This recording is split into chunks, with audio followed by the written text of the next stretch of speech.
Sup? Though. On September 11th, 2001, 19 men who had been trained by the extremist group Al-Qaeda launched a terrorist attack against the United States of America. The attackers simultaneously hijacked 4 large passenger airplanes with the intention of crashing them into major US landmarks, trying to inflict as much death and destruction as possible. 2 of the planes were flown into the Twin Towers of the World Trade Center in New York City. 1 of the planes was flown into the Pentagon in Arlington, Virginia, and the 4th plane crashed into a field in Shanksville, Pennsylvania. Wow, I did not know about the Pennsylvania one. God damn. Jesus. I'm currently watching, I think 9/11 Secrets Unfold or something like that. It's on Netflix. It's kind of new as of today, but yeah, I'm watching it right now, and I'm learning stuff that I did not know happened during that time.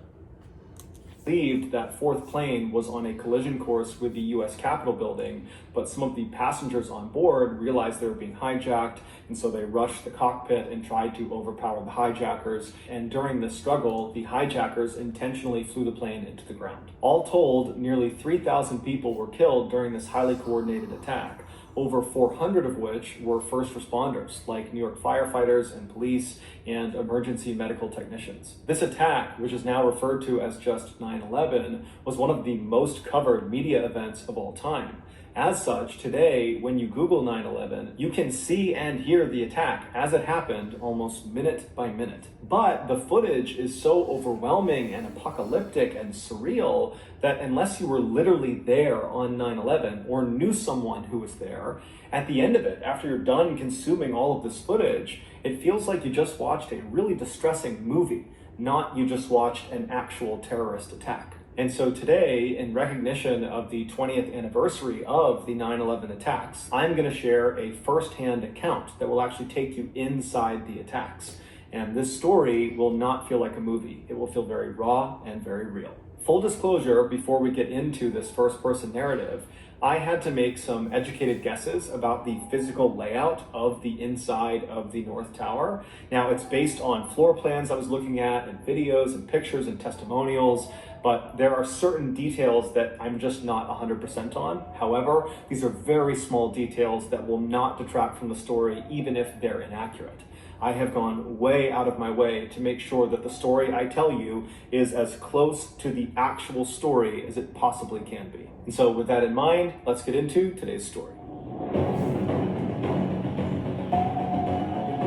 I'm so excited about it. I don't know why I'm excited. I'm not excited for the wrong reasons or anything. I like knowing stuff, like extra information, especially about this. On Tuesday, September 11th, 2001, 30-year-old Michael Wright hopped into a crowded elevator and pressed the number 81. Michael was an account executive for a telecommunications company that operated out of New York's famous World Trade Center.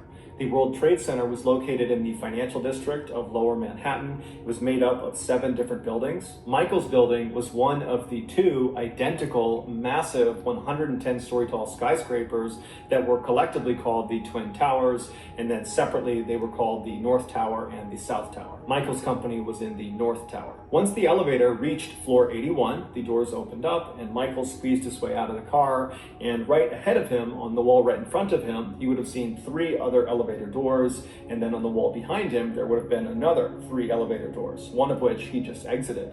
To his right there was just a wall, and then to his left was a set of glass doors that fed out into this big hallway that wrapped all the way around the building. Now, this hallway, there were offices on either side as you went around the 81st floor, but while you were in this hallway, you couldn't actually look out the windows and see this incredible view of New York. The views were only accessible once you were inside of these various office buildings. And so Michael, he gets out of the elevator, he turns left, he goes through those doors, and then he turns right, and he starts walking down this hallway, and then he stops in front of this wooden door on his left. And this was the door to his company, which was called Networks Plus. So he opens that up, and right in front of him is this huge open office space with all these cubicles. And even though it was quite early, dozens of his coworkers were already there with their headsets on, and they're chatting and clicking away on their computers. But Michael was not in a rush. He had a morning routine, and he was not about to break it now. So he just strolled into the room, he said hi to a couple people, and he walked as if he was going towards the very back of the office, towards the windows. But just before he reached the windows, he found his cubicle on the right, and so he dropped his bag next to his chair, but he didn't sit down. Instead, he just kept on walking. He turned right, and he went down this corridor, and then he turned right, and he was facing this cafeteria. And the cafeteria for the company, it was really just a small room with a couple of tables and chairs. There was a fridge, there was a coffee machine. It was really just kind of a lounge area. So he went in there and he grabbed a paper cup, he filled it with coffee, and then he grabbed a bran muffin that was on a community tray, and then he left the cafeteria and went back to his desk, and he sat down, and when he sat down, it was 7:45 a.m. And so he didn't immediately turn on his computer and throw his headset on and just dive into work. Instead, Ooh, I'm just getting flashbacks. Comment below when, no, like what you were doing. If you can remember what you were doing during this time. Because if I believe so, I was in school. I was in elementary school. I think 9/11, 2001, 2009. I gotta do this. I believe I was. Yeah, I was in elementary school. I gotta do my math, but my math is gonna be. It's gonna take too long for me to do it. I suck at math. But yeah, let me know that in the comment section below. What were you doing?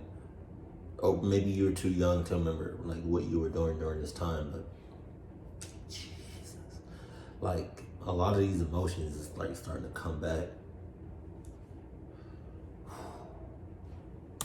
he just kind of enjoyed his coffee, enjoyed his bran muffin, and thought about what he was going to do that day. Typically on Tuesdays, Michael would go out and see clients and he would make some sales calls. And so Michael was just kind of sitting there getting his head right for the day. And then after he finished his breakfast, he threw on his headset, he powered up his computer, he checked his email, he started calling around to different clients to set up meetings for that day. And then around 8:40 a.m., Michael realized he had to go to the bathroom. And so Michael took off his headset, he stood up, he turned around, he left his cubicle, and then instead of walking deeper into the office towards the windows in the cafeteria, he turned left and started walking back towards the main door that fed into his office. So he gets to this door, he opens it up, he steps out into the main hallway, and then he turns left and starts walking away from where the elevators are. Those are down to his right. And so he walks maybe 10 or 15 feet down this main hallway before he reaches a door to the men's room, which is on his right. And so he notices on the door, there's this sign that he hadn't seen before that said, "Please keep the bathroom clean." So he reads the sign, doesn't think much of it, pushes the door open, and when he gets in there, there's a couple of his male colleagues that are kind of yucking it up in the corner. And they're actually laughing about the sign that was on the bathroom door. Bank of America had just recently moved into the 81st floor. So now Michael and his company were sharing this floor with Bank of America. And I did not know that. I thought the Twin Towers were just like one business. I did not know it was multiple businesses, even though I think he just said that. But like, I did not know it were multiple businesses within those buildings. Or maybe that's just what that building was, to hold multiple businesses. I did not know that. Bank of America had put that sign on the bathroom door. And so the guys were saying, "Oh, so you come into our space and the first day you're here, you're telling us we're dirty?" And so Michael, he kind of laughed along with them because once you put it in context, it did seem kind of passive aggressive. At 8:46 a.m., Michael turned away from this group of laughing guys and began walking over to the urinals on the wall. But before he even got to the urinals, suddenly the building jolted hard to one side. Now,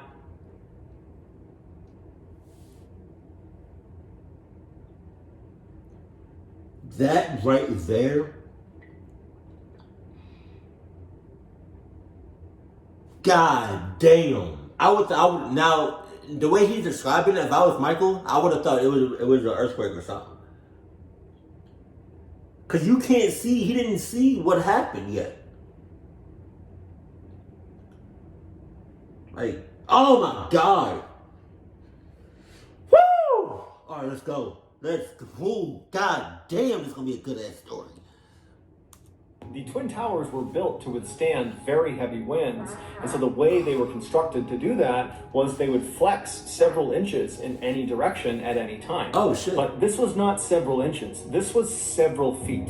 And it was so violent and so sudden that the marble on the walls actually cracked and fell off. And the guys in the bathroom, most of them lost their balance and fell to the ground. And the one guy who was inside of a stall, he comes running out, he bursts the door open, he's buttoning his pants up, and he's screaming, "What was that?" Michael, after standing back up, began thinking to himself, did I hear a sound? Was there an explosion? What was that? It must have been a gas main explosion. What else could that have possibly been? There was just nothing else he could think of that would account for that big of a shift. But there was just no time to sit there and dwell on how this happened, because the alarms in the building started going off. And so Michael and the other guys that were in there, they just left the bathroom to go out to the hallway to see what was going on.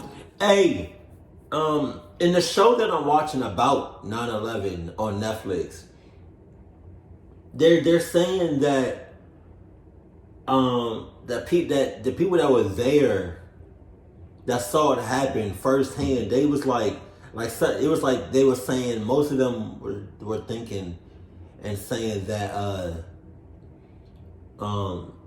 it was like the first plane that hit, maybe something was going on with the pilot, maybe it was the pilot's fault, you know what I mean? But it wasn't until the second airplane hit the second tower that they was like, oh, this is a terrorist attack. I would have automatically thought it was a terrorist. I would have automatically thought we were under attack with the first plane. Like, how? I'm just saying, man. And when Michael got out there, he looked left down the main hallway past his office, all the way down to the elevators, and all the way down there, he could see there was clearly fire spitting out of the elevator lobby area. And so before Michael could even process that there was this fire and what he was going to do about it, he heard screaming, a woman screaming behind him. The women's bathroom was right next to the men's bathroom. And so Michael and a couple of the other guys who'd been in the bathroom with him, they go running into the women's room, and there was this stall, this bathroom stall in the women's room that had been kind of bent over. And it would turn out during the shift in the building, the door jamb on one of the stalls had folded over, kind of locking it in place. And there was a woman on the other side of the stall. There was a woman in the stall. And so that was the woman who was screaming. And so the men that get in there, they start kicking and punching this door, trying to get it open. And finally they do. And they're able to pull this woman out. They go back out into the hallway. And right away, Michael notices there is a cloud of white smoke that is filling the entire hallway. It's towards the top, so they can kind of duck down to avoid the smoke. And so Michael's hunched down and he looks left down the hallway towards where he knows this fire is, and he sees the fire has gotten much larger and the flames have jumped into the hallway. It's still pretty far away, but clearly this fire is spreading. And so Michael, he's crouched down and he's watching as people are streaming out of his office down the hall, and everyone's kind of avoiding this fire. They're running up to where Michael and the others have congregated.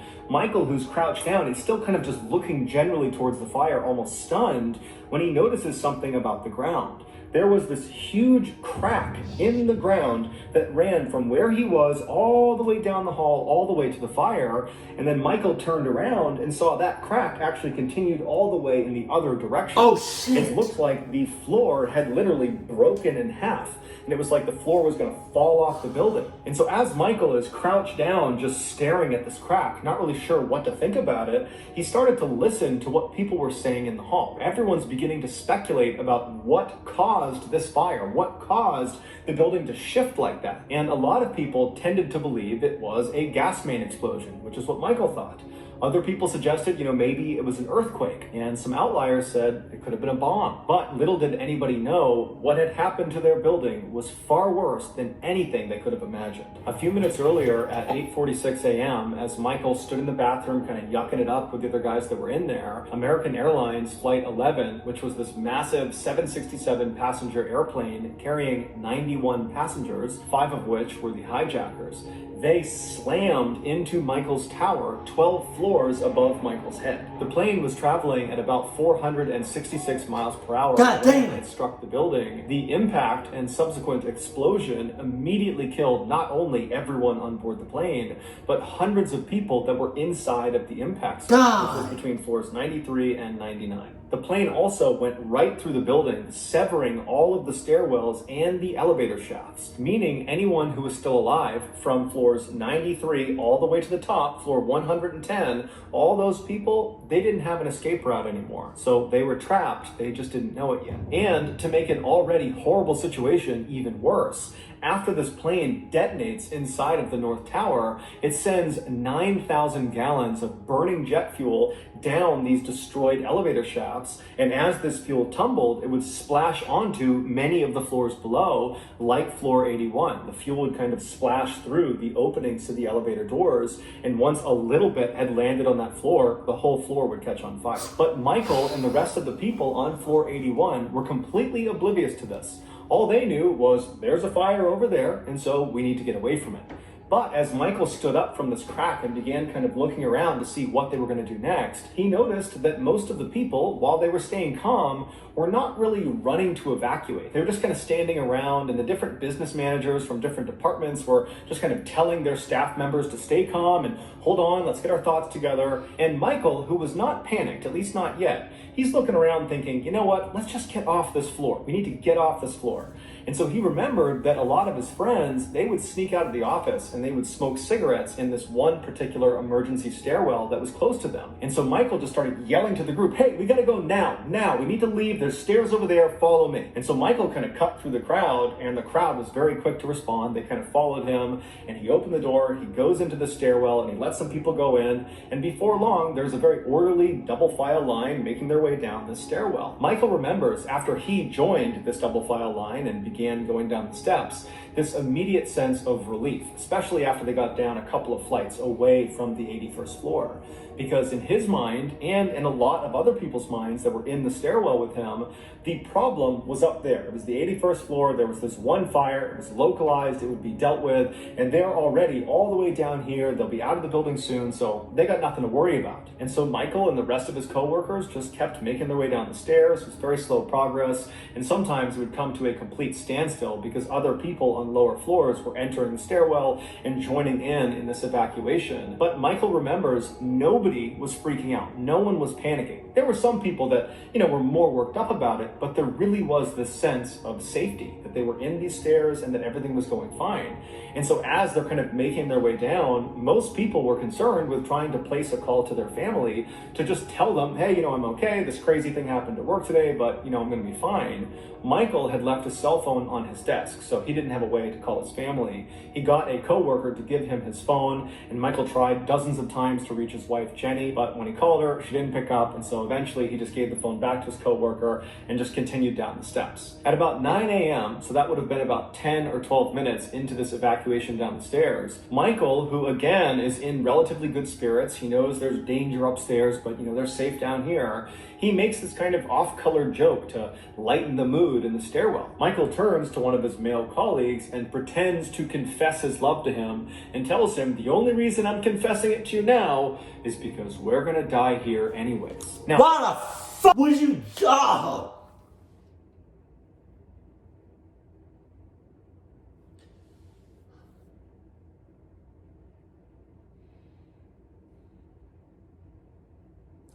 I really, on mothers, really do not like people that do shit like that joke around with shit like that. In a situation like this, because doesn't something happen on 903? It's another airplane, the other airplane hits around 9 something.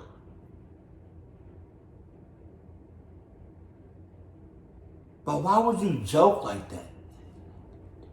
That's clucked up, man. For real. That's clucked up for you to say something like that. Whoo, that got me tight. The joke here in Michael's mind was, of course we're not going to die here. He was intentionally dramatizing the entire situation because they were safe. They were in the stairwell. They were evacuating. The fire was up there. They're down here. Everything is fine. My ass. And some people thought the joke was kind of funny and they laughed at it. But the guy right ahead of Michael didn't think it was funny. And he turned around and looked at Michael and said, hey man, you got to keep your humor down in here. So Michael, he did immediately regret telling his joke.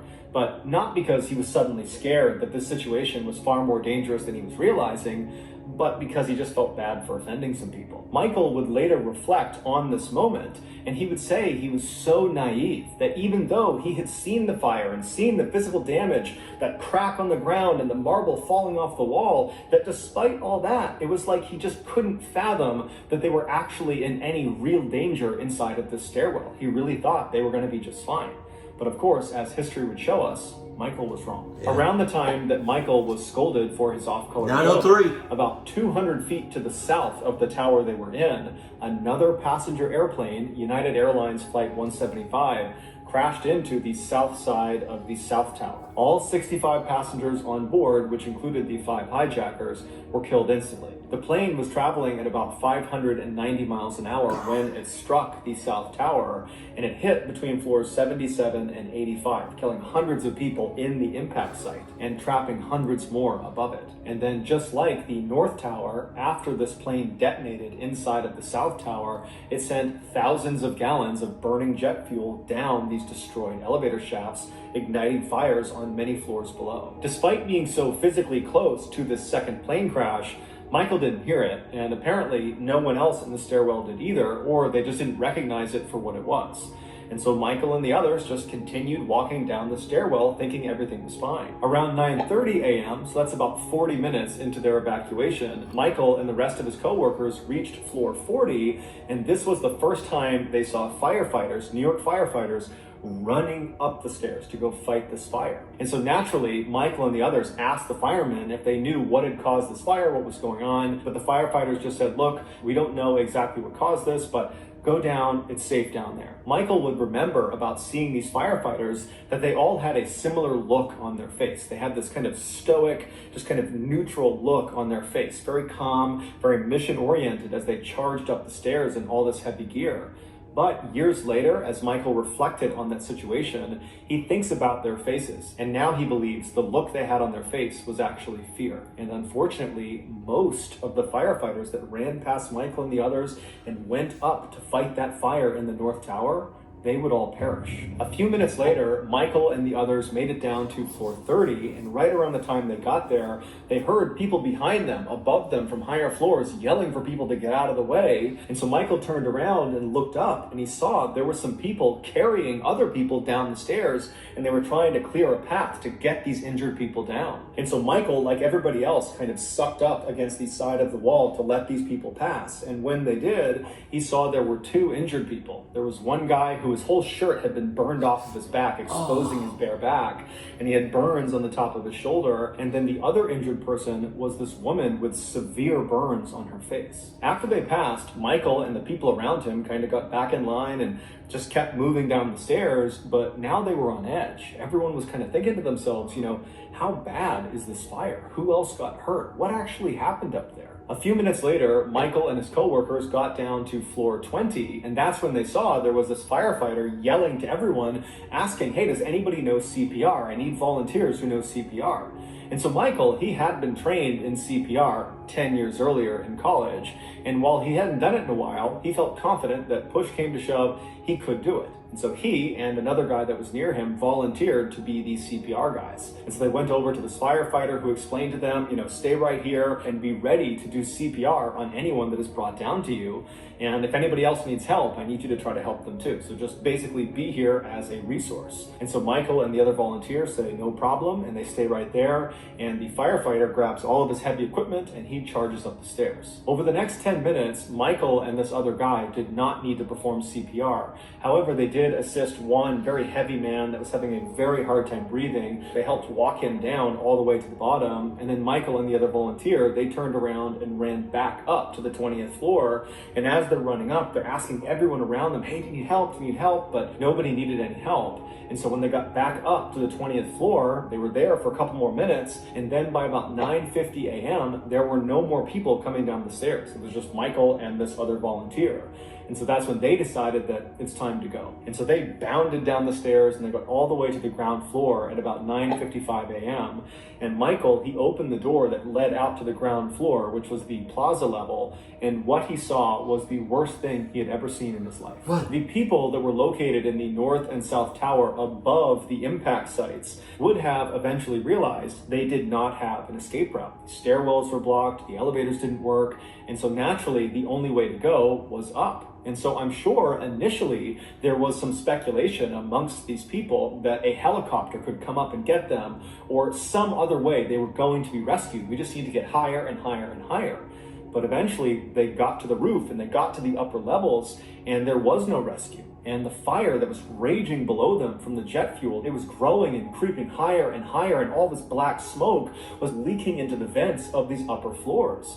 And so the heat and the smoke and the flames was driving these people to the absolute top of this building. And eventually these people who were trapped, they would have realized there isn't a rescue that's going to get us in time. We're doomed. And so these poor people, in their final moments, they picked up their phones and they called their loved ones one more time. And so there are all these totally heartbreaking messages of these trapped people calling their family to say how much they love them and how much they're going to miss them. And there are an equal number of messages of these people calling their family to say how scared they are, that they're not ready to die. Eventually, the fire, the heat, the smoke would become so intense that these trapped people would actually go outside the building and hang on to the windows, dangling hundreds and hundreds of feet off the ground because there was nowhere else to go. And then eventually, when all hope was lost, these mothers and fathers, these wives, these husbands, these sisters, these brothers, these daughters, these sons, these friends, they began jumping off of the tower to their death. Almost all of them jumped alone, but at least one eyewitness saw a couple holding hands. One woman who was falling, in a final act of modesty, held her skirt down. Other people tried to make parachutes out of tablecloths and curtains, but as soon as they jumped, these things were ripped from their hands. The fall from the upper floors of both towers took about 10 seconds, and when their bodies hit the ground, they weren't just broken, they were obliterated. And so Michael, when he opens this door, he steps out into this lobby that's at the plaza level, and he turns and he looks at this huge set of windows that look out into this 200-foot long stretch of open pavement that separates the north tower that he is in with the south tower. And scattered all across this stretch of pavement are about 50 different bodies. The majority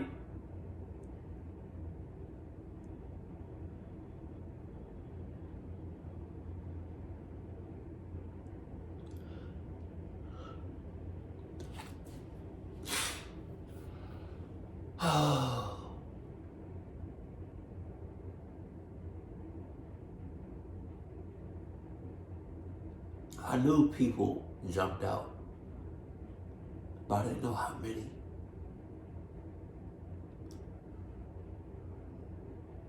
That's a lot of people.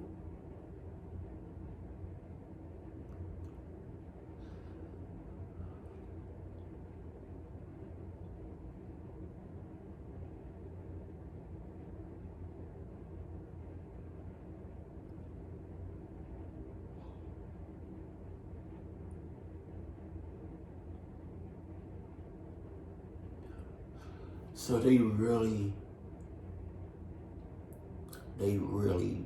could not get a helicopter to the top of the towers.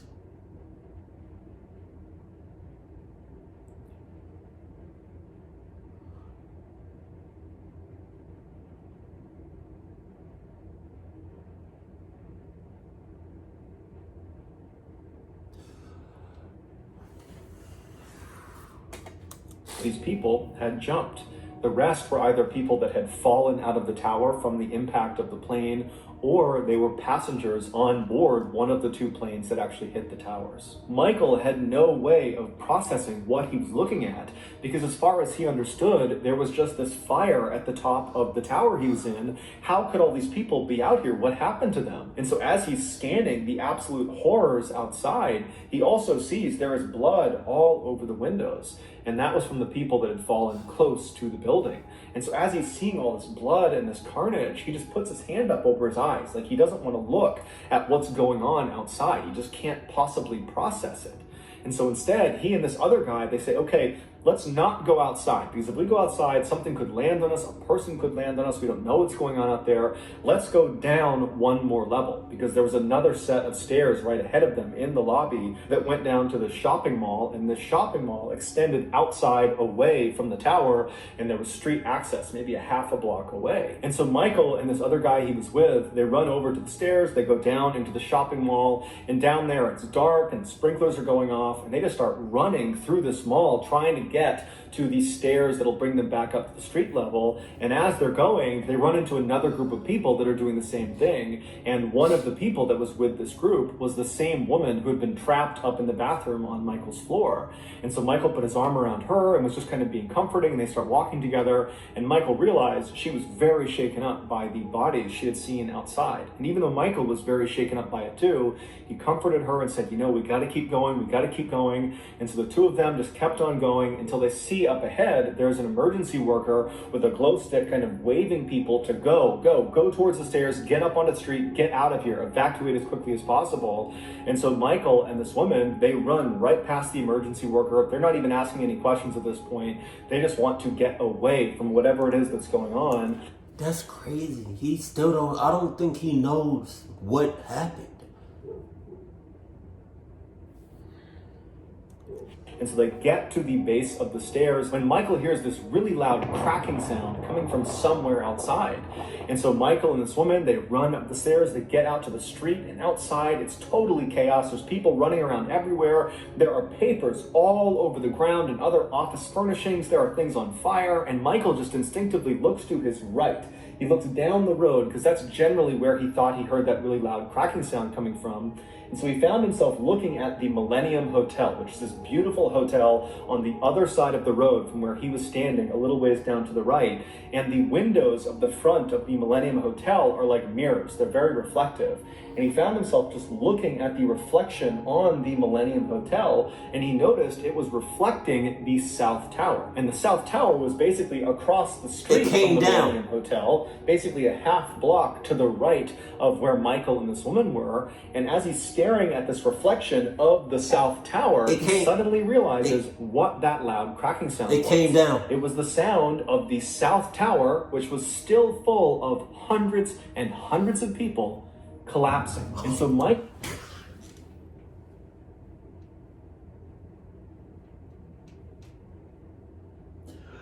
Holy shit. I didn't know that. I knew it came down, but I didn't know it was hundreds of people.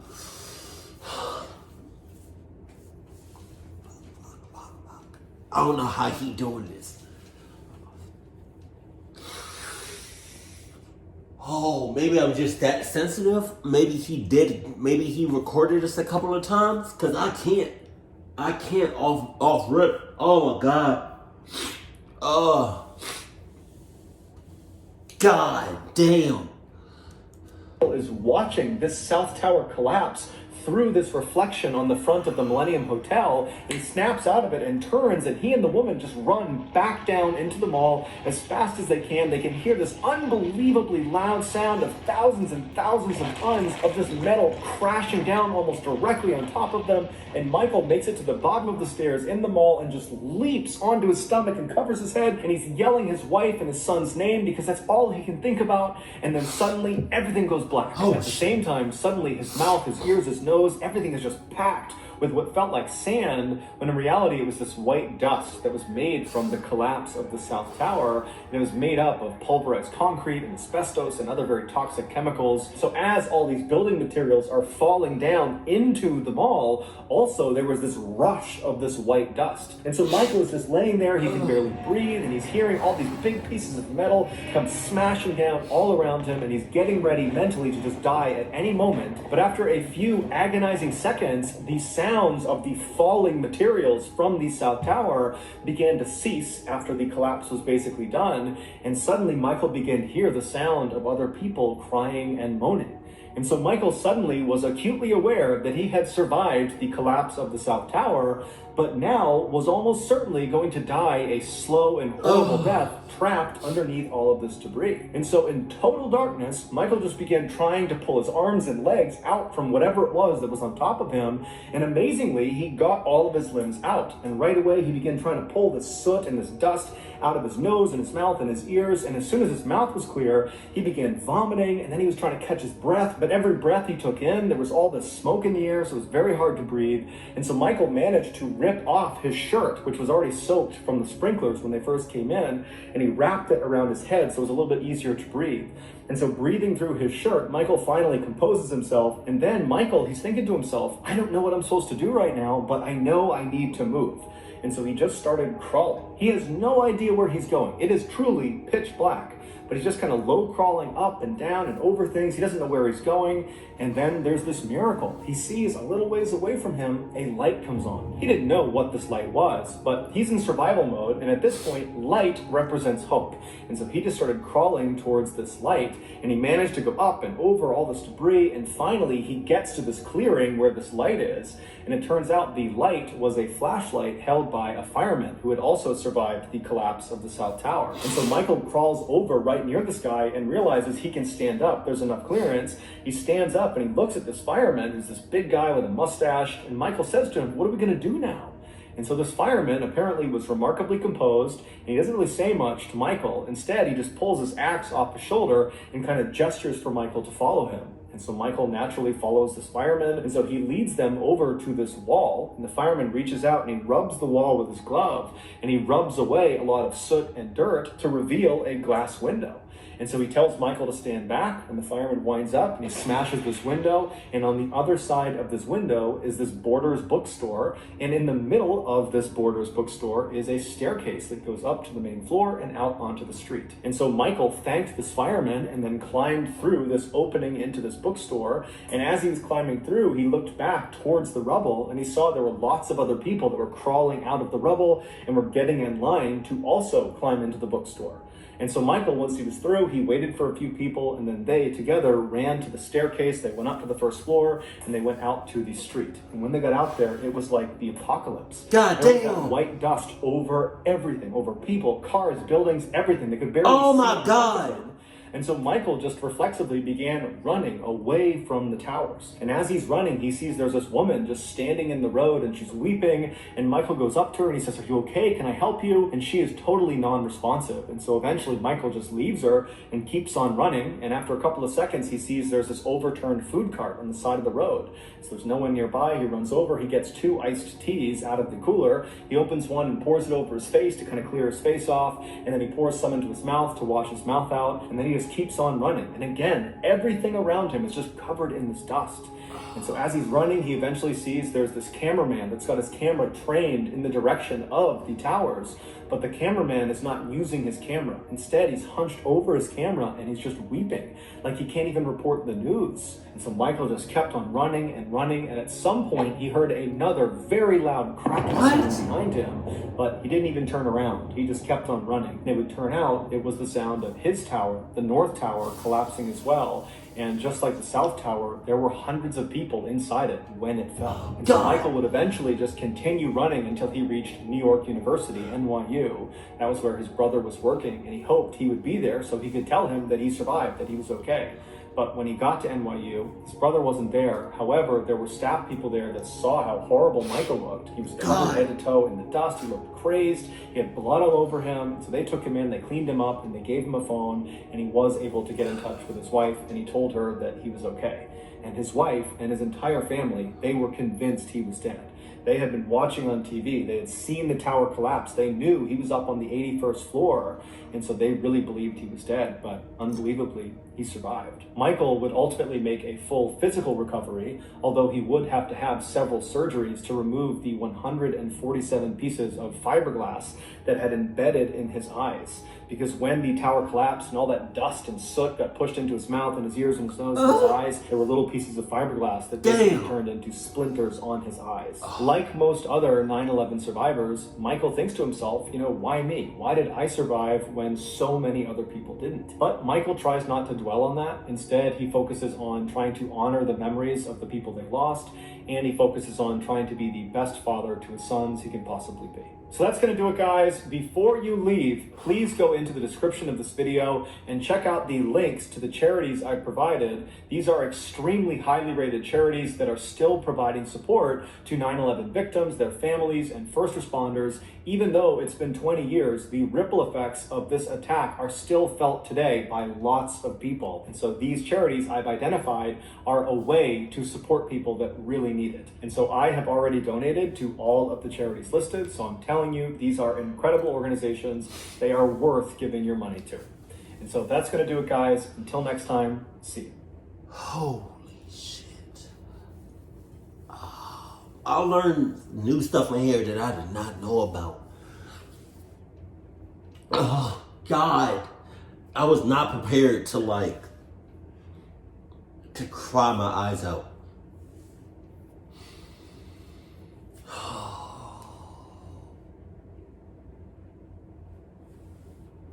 So I just have a question. I don't want to sound like insensitive or anything like that. I'm just trying to get an understanding, right? So there were people on the roof, and there were people at the top of the Twin Towers, ready to jump, right? God, just that right there, people jumping out because they thought all hope was lost. God.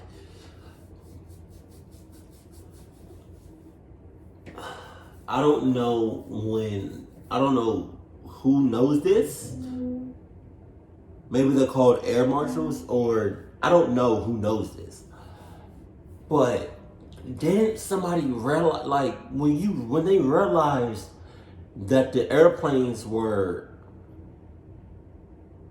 coming, right, and heading straight to the city, to the Twin Towers? Okay, maybe there wasn't enough time to get some helicopters to the top, or to the roof, or to the surrounding of the top of the towers to try to save some people. Maybe it wasn't enough time. I don't know, but it just seems like I'm just trying to figure out why there wasn't no helicopters at all to try to save these people from jumping, and to save these people that were on the top of the roof. Maybe they were. Maybe I don't know, because I don't know exactly everything that happened. Maybe there were helicopters. Maybe there were helicopters to save people at the top, but I don't know. I don't know, man.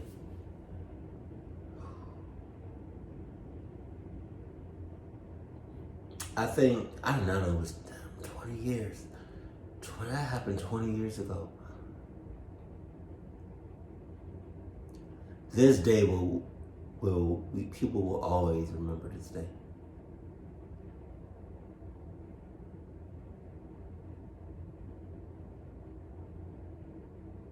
But I think what really got me the most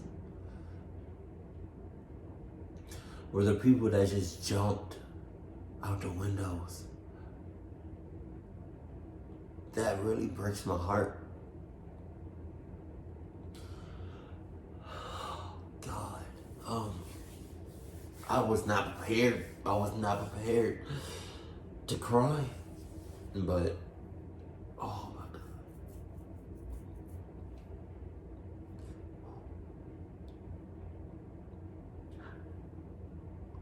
I think this goes to show us that not only do we live in this a dangerous, clucked up world, but I know it's cliche, but like, just remember to spend the time that you have with your loved ones, because every day is not promised. Every second, every minute, every hour, anything can happen at any given moment. I live in Georgia. I'm about 15, 20 minutes away from Atlanta.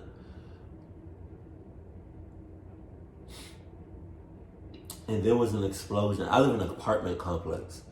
And there was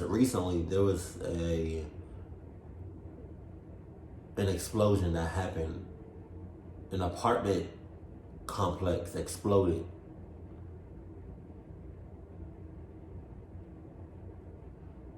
In Atlanta. And I live in Georgia. I don't know how it started, but please, if you can, please, if you can, any time that you have, just spend with your loved ones. Spend that time with your loved ones, because every day is not promised.